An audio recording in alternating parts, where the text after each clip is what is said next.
So naturally, because the eyeballs are there most of the time, and by the way, it's very addictive to watch these reels, as we know, and all these other good kinds of things, or bad kinds of things.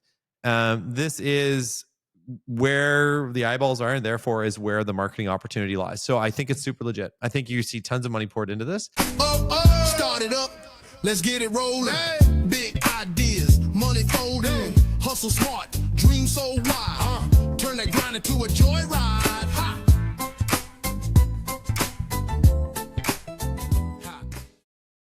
I definitely won't tell anyone that Graham's spilled his coffee. All right, welcome to the program.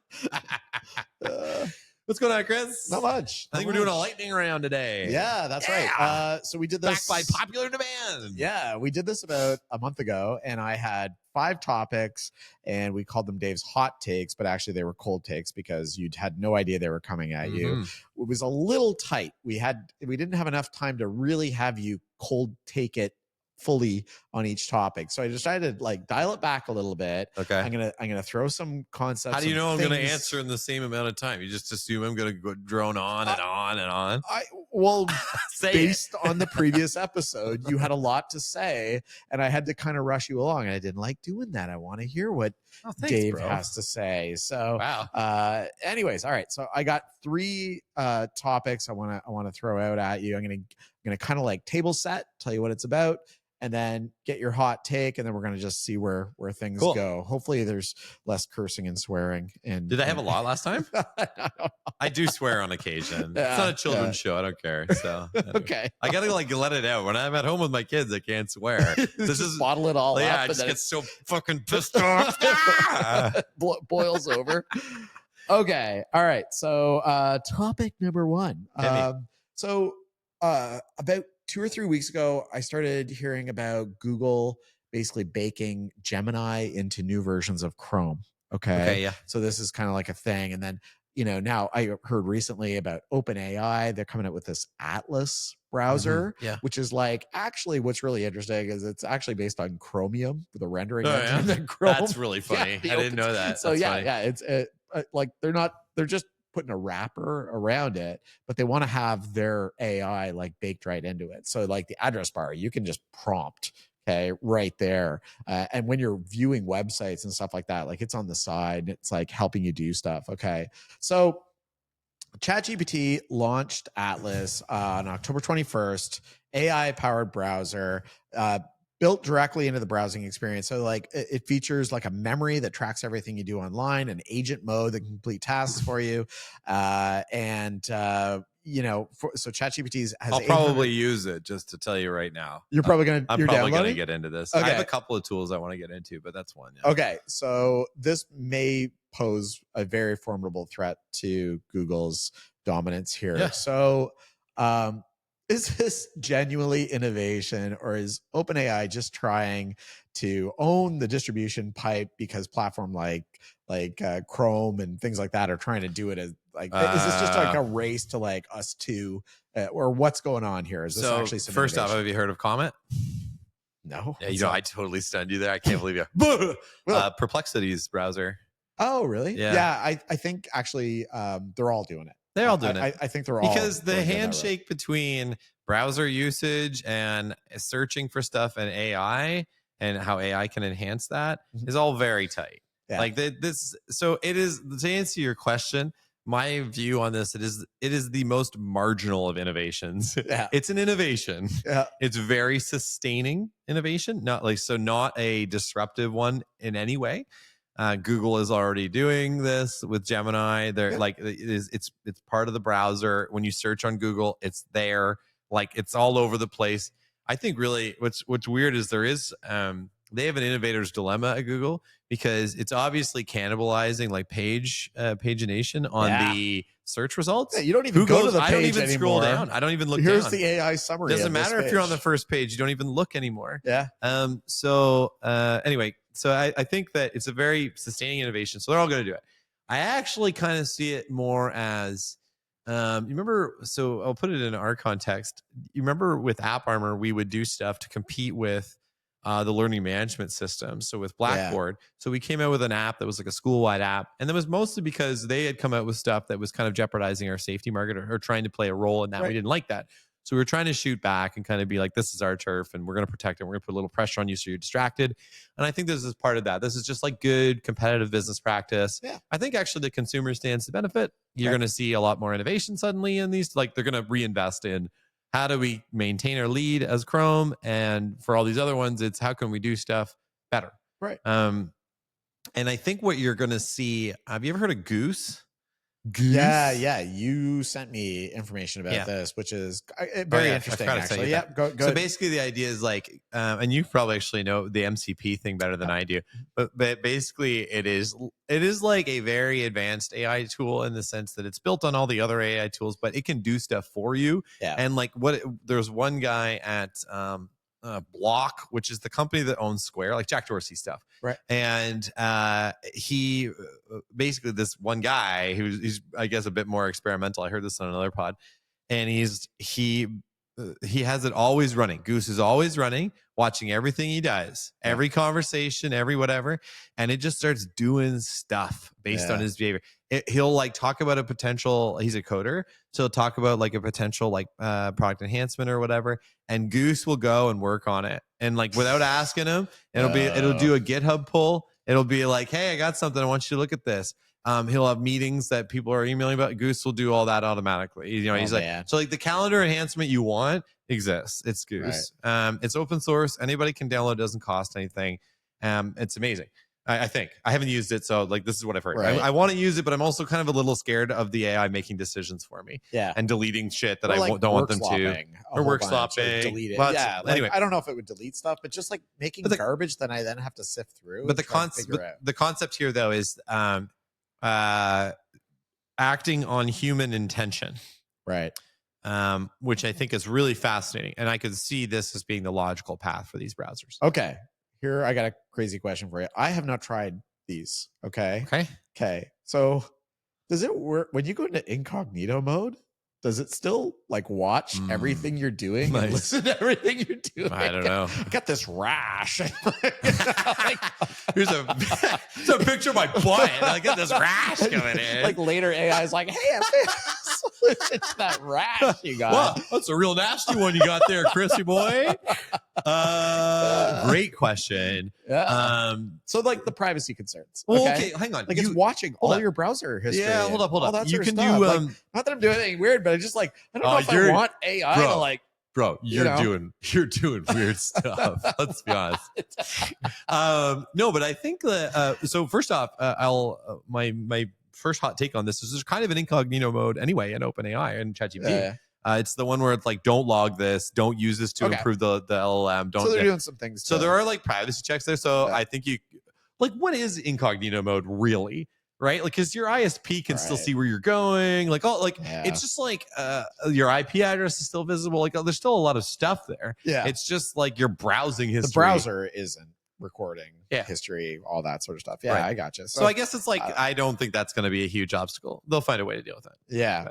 All right. Well, I do like the idea though of browsers changing because I feel like browsers haven't really been updated since the back in the Microsoft Explorer versus Netscape versus like the early days of that. And then along probably about 10 years later, like Chrome shows up through Google and really disrupts it. And then you had Firefox in there and kind of like they're all kind of in there happening. And so but it's not really much after that. It's all kind of the same. The biggest actually I think the biggest thing for Google was probably you could search in the address bar. Right. And I think that you're kind of like, it was fast. It was real fast. That's ironically, it's like, I think it has a reputation of being pretty slow. Now it's kind of bloated. Now it's kind of bloated. So I think that'll be interesting. I don't see it though as a big market mover. All right. Good work. That's one down. Cool. Okay.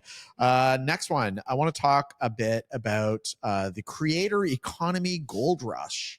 And whether that's a boom or a bust. So let me set this up for you. Those creators making podcasts and posts on social.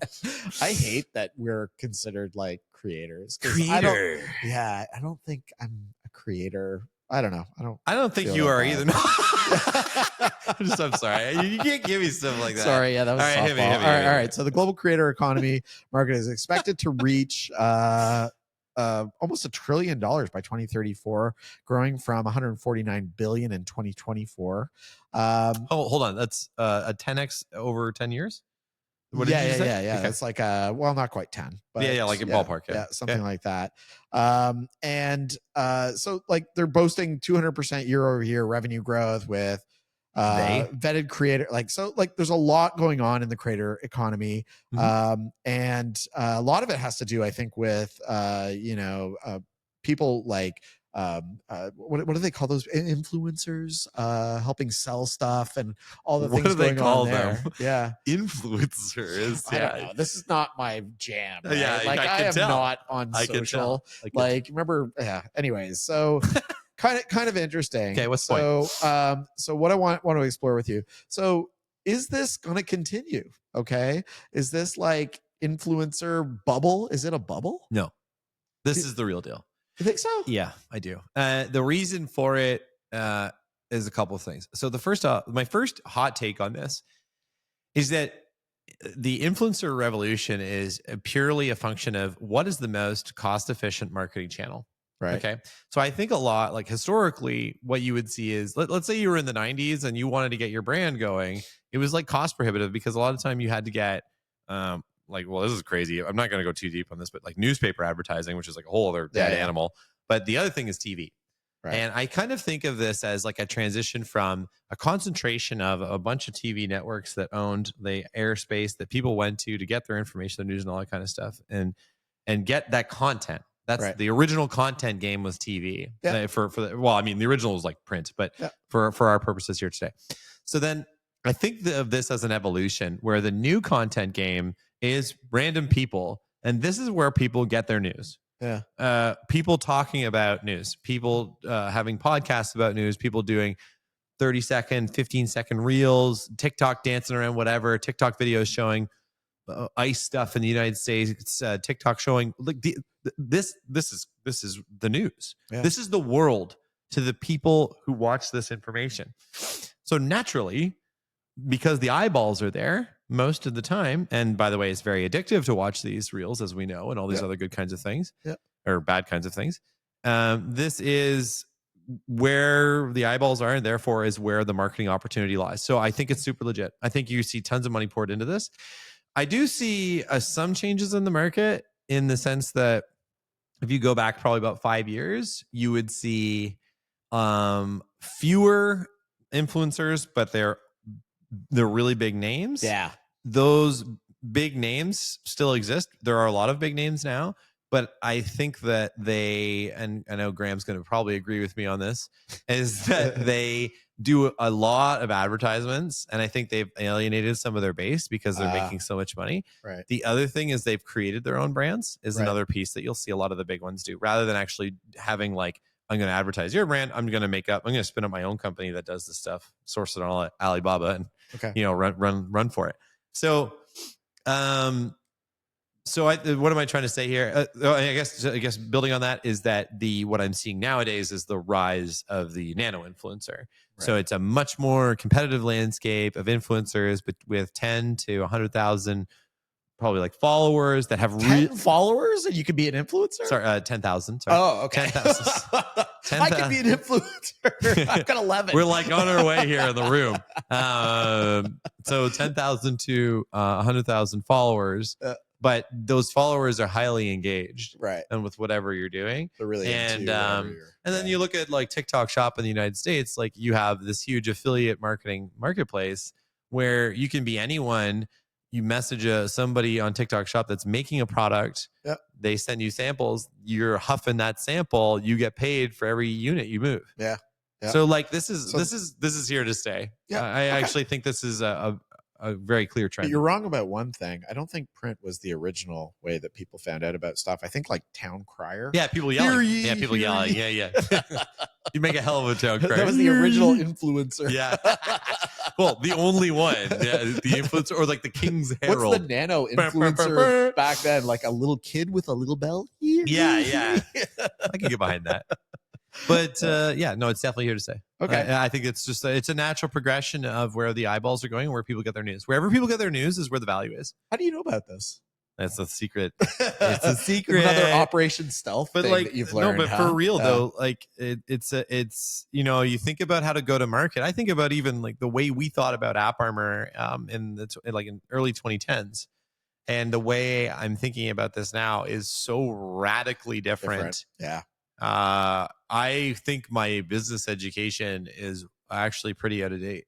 If I was to look at the marketing principles that I learned, holy shit. I feel like people that are graduating right now, their business education will be out of date like a year from now. Like it's moving that fast. Actually, it's I think it'll last. I don't a bit know how longer. academia keeps up with any of this. They don't. All of a sudden. That's why academia. We touched on this in the last episode. I think that's why academia has to focus on critical thinking, strategic thinking, like those sorts of things, like learning how to learn, learning how to think, learning how to adapt. Yeah, that's the key.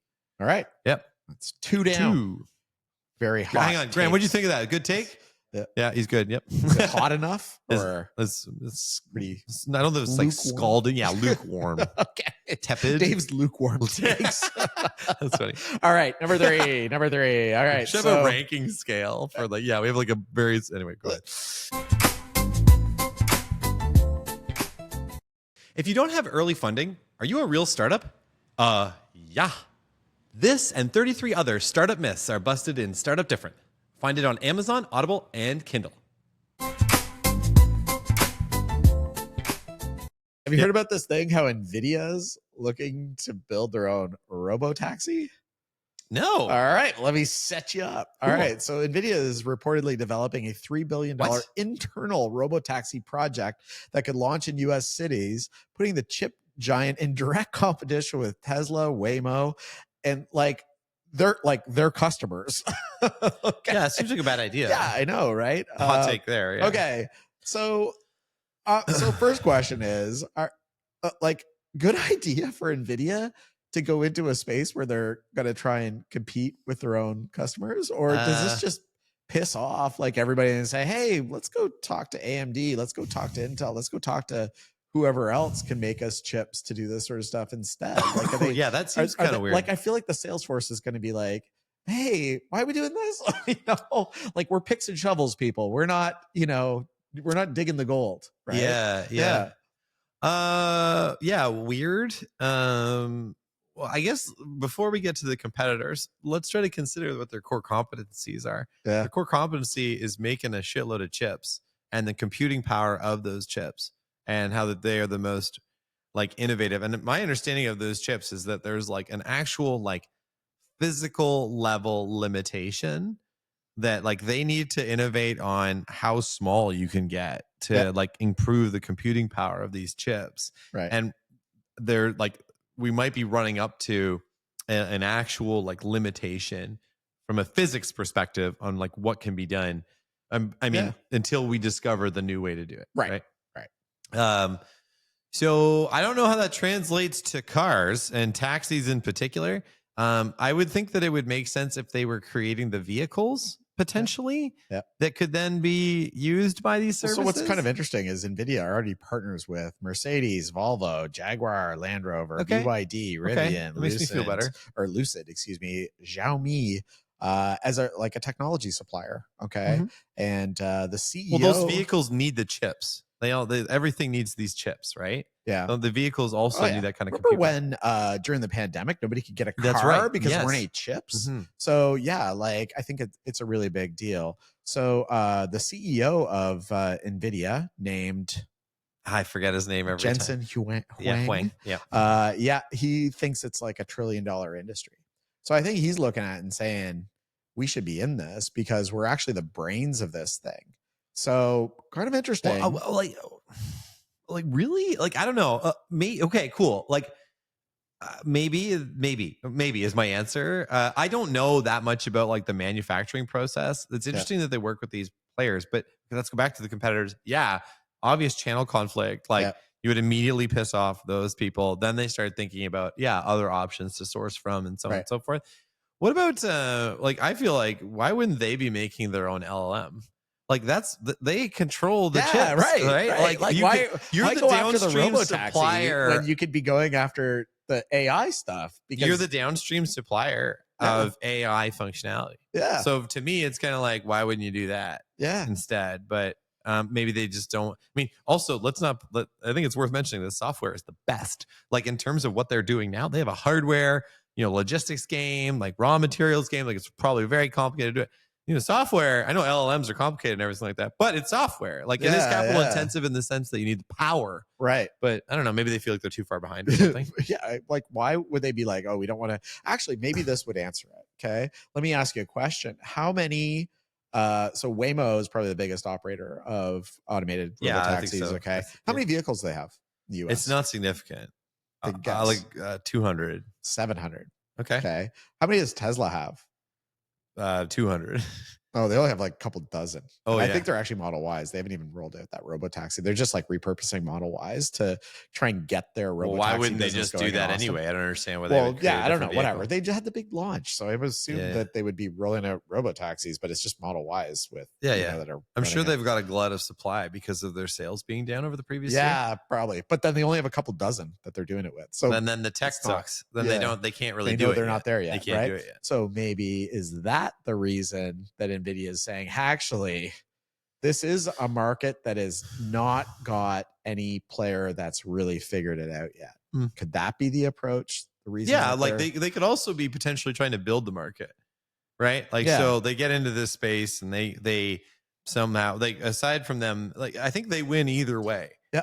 Right. Because if Waymo does it really well and beats them, Waymo buys more of their chips theoretically, unless they go to a competitor. But you got to assume. So I think fundamentally they're assuming their chip advantage is material enough that these other companies can't do anything else but work with them. Right. And actually, one of the comments from NVIDIA was that they see the robotaxis as kind of like a training ground to strengthen their engineering capability and deploy those AI models to the autonomous vehicles. So they're actually seeing it as like a way, hey, like this is the way we can figure out how to make our chips better, how to make our AI stuff better. So it's kind of interesting. I just don't totally understand the angle. I'm with you. Like I think there's a big leap. Remember, Apple was going to build a car. Yeah. Okay. I think Dyson wanted to build a car, and then they both got into it and were like, whoa, this is way more complicated than we thought. Whereas I think you're right. Like the leap from what does NVIDIA, a Dyson car look like? What's that? I don't know.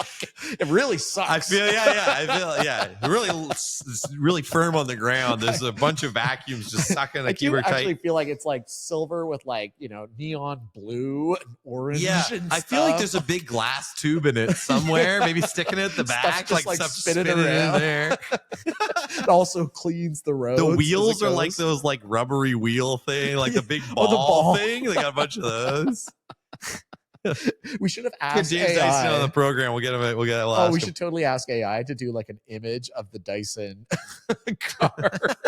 See if it comes out based on the design. We'll do that maybe and post it in the episode for people watching the episode. But so it does feel a little ridiculous. There's something about cars. I think cars are also. I don't know about taxis specifically, but like cars, like there's a ton of money in that. The other thing though is kind of like Uber is going to figure this out too. Like I don't know, it just feels like there are market players with more significant starting advantages, notwithstanding what you just said about like the Waymo's limited presence and stuff like that. There's also like a commercial adoption element here that like people aren't super comfortable getting in Waymos. You know what I mean? Like there's a market education piece that has to happen. So maybe they're betting that like some of these market players will educate the market and then they can kind of like swoop in. Yeah.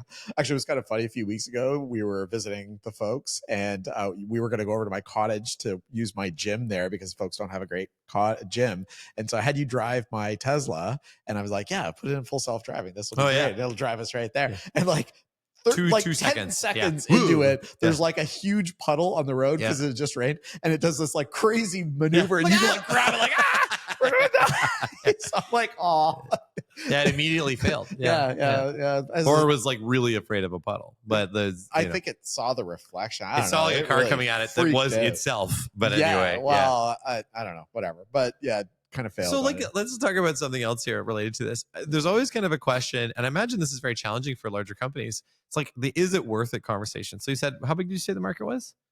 Not big, just like looking at it's only in a couple of cities and no, but the potential market, you said something, was it $1 trillion? He thinks it's $1 trillion market. Okay, so like they're worth what, 8 trillion, 4 trillion? Yeah, maybe like it doesn't seem they're not like going to it's capture 100% worthwhile. of the market. So Yeah. let's say they optimistically get 250 billion, which is amazing, by the way. But in the context of a $4 trillion company, like, take it or leave it. That much. I kind of think you should just be really good at chips. Yeah, or just go after, like, have your own AI. AI for company, sure seems like because, an easy move. you Why know, not throw your hat in that ring? Yeah, yeah. Like sometimes, you see companies that like build like really cool like technology to, like, I don't know, like pave roads, okay, and then they go out and they sell the Paved technology to like pave roads to road paving companies. Yeah, okay? yeah. And you kind of wonder sometimes, like, why don't they just keep that tech to themselves and pave all the roads? Why not be the principal? Why not do that yourself rather than licensing, license out the tech? But they don't do that. So I don't know, maybe. Well, I just don't understand. I can't. That's square like that going, circle. because going up market is costly, right? Like if you can optimize on doing the one part of the chain really well, you could potentially have But more to be profitable. an AI company like an open AI for NVIDIA seems like not a big departure, whereas being a car company seems like a huge departure. Yeah, for sure. And also, well, I think it's way less capital intensive.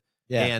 And nevertheless, they are an incredibly highly valued company. So you kind of feel like if NVIDIA was like, oh, we could just turn around using our publicly funded money here and get an army of developers, some of that, get into that arms race of attracting AI talent. Yeah, they could probably do pretty well. Like, I don't know. To me, I'm not convinced it's a great move, but it's interesting. Yeah. Maybe honestly, it could come down to something as stupid as like Huang's like really into cars. Yeah, you know what I mean? Like he wants his own like NVIDIA. Fine, car. He wants to see the NVIDIA logo driving around. Like, fine. Yeah, I don't know, but cool. That was fun. Good cold hot takes. Cold hot takes. Lukewarm takes. Lukewarm takes. All right, folks. We'll see you next week. Hey. Start it up. Let's get it rolling. Big ideas, money folding. Hustle smart, dream so wild. Turn that grind into a joyride.